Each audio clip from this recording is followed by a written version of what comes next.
Ya, Bismillahirrahmanirrahim. Assalamualaikum warahmatullahi wabarakatuh. Di sini saya Gilang Ramadan akan melanjutkan tugas PBO saya mengenai Single Responsibility Principle atau bisa kita singkat SRP. Kali ini saya membuat contohnya, yaitu memasukkan kelas mahasiswa yang tugasnya cuma nyimpen data mahasiswa. Ya, sini kita lanjut dulu ngoding.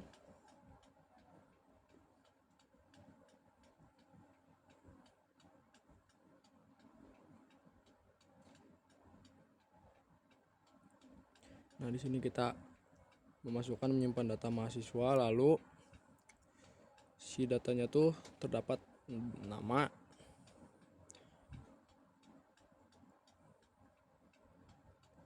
dan juga NIM ya, dan juga NIM.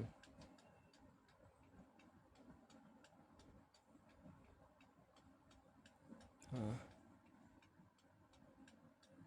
ini juga punya penanggung jawab yang lain gitu. Jadi di tiap kelasnya tuh punya tanggung jawab masing-masing. Kalau yang tadi kan repository yang fungsinya yaitu untuk memproses penyimpanan data. Nah, kali ini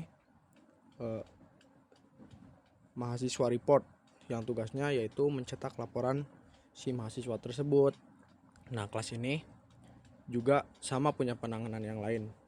Nah, kalau mahasiswa report ini penanganannya yaitu proses pencetakannya doang. Kita lanjut dulu coding. Nah, seperti tertera ya, mencetak data mahasiswa. Jadi si tugasnya tuh hanya mencetak data si mahasiswanya, tidak yang fungsional atau banyak fungsinya. Nah, di situ ada nama dan juga NIM.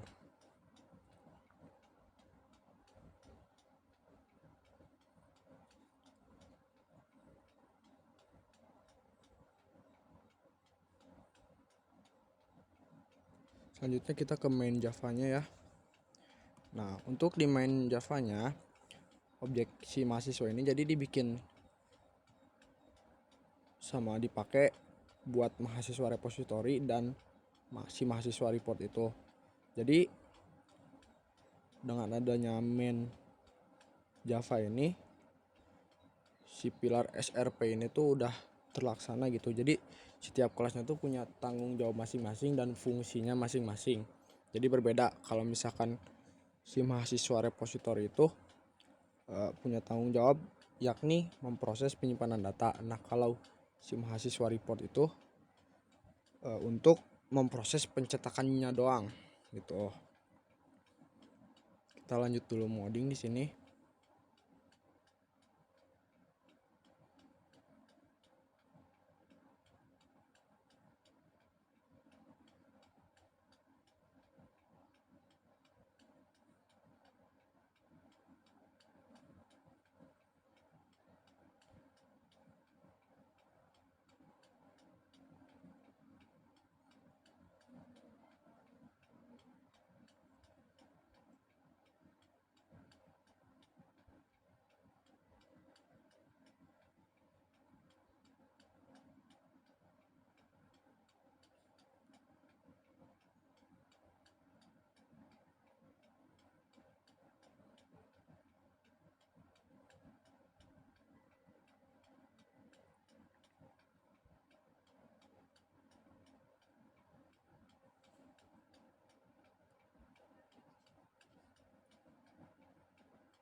Nah, sudah jadi ya.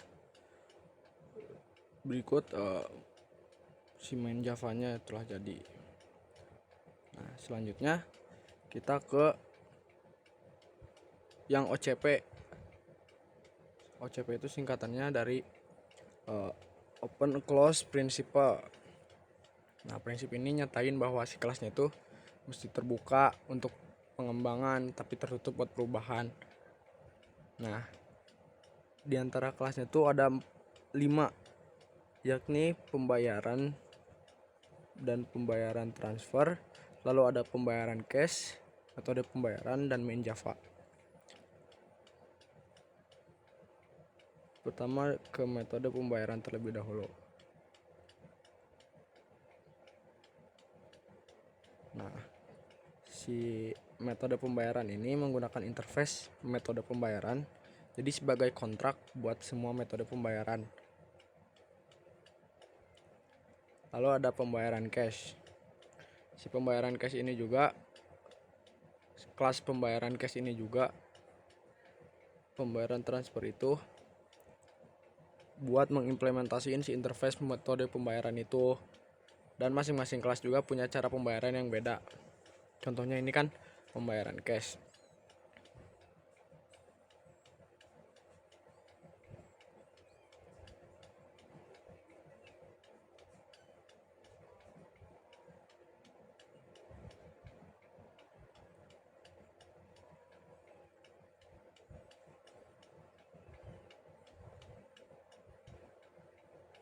Selanjutnya ada pembayaran transfer.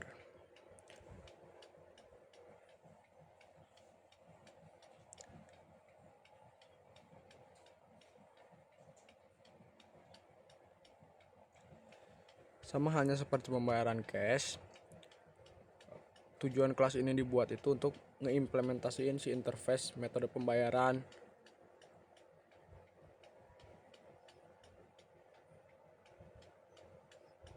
Seperti ada tanda